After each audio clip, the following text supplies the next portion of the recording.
I'll share with you guys one incident. You know, a few years back in Chicago, there was a lady whose son was very sick. Very young man, her son was sick. And her situation was such that he was on life support and they were going to take him off the life support.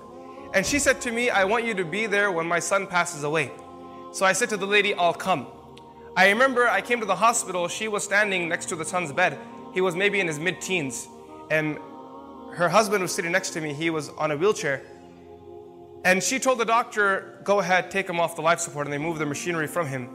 And he was lying there, and Allahu Akbar, seeing a mother holding her child's hand as her child was dying was something too hard to see with your eyes. It was just too hard. But I was sitting there watching because she asked me for support. But it was so difficult for me to sit there that I started looking down and tears started flowing from my eyes. And this lady was holding her son's hand and just biting her lip and just saying to her son, she kept saying in a soft tone, everything will be okay, everything will be okay. And she knows that his pulse is cutting down. She can feel it. She's holding his hand. And then she says to the doctor, when the final moments come, let me know. The doctor said to her, these are the final moments now. So Allahu Akbar, this lady, she leaned forward and she kissed her child and she stopped right there. And she just stayed in that moment, that position there. She was just kissing her child until the child passed away. After the child passed away, I stood up to greet her. I said, Auntie, you know, I apologize for not being able to give you the support at this tough moment because I was breaking down in tears myself. She said to me, son, I didn't invite you to give me support. For that I have Allah. I've learned that through the years. The only one you can rely on is Allah. However, the reason why I called you here is because I wanted you to be witness that I loved my son.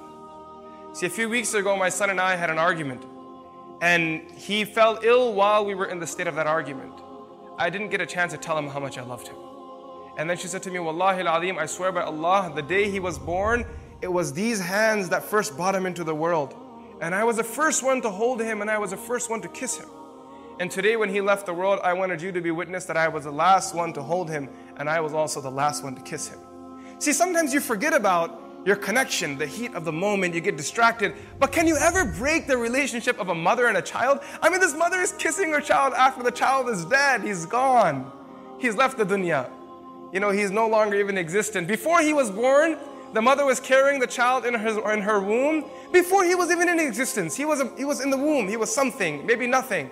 And the mother is still holding that stomach and she's talking to the baby, she's smiling at the baby, she's already planning her dreams with the baby. Likewise, as much as your mother loves you, Allah subhanahu wa ta'ala loves you 99 folds more than that. No matter how much your mother loves you, and there are mothers sitting here and they can't even express their love for their kids. They can't put it in words. It's impossible. It's one of those relationships, it's a feeling. It's, you know, the Layla and Majnun couldn't express their love for each other. You know, Romeo and Juliet couldn't express their love for each other. Ask any mother, can the love of Romeo and Juliet ever match your love for your child?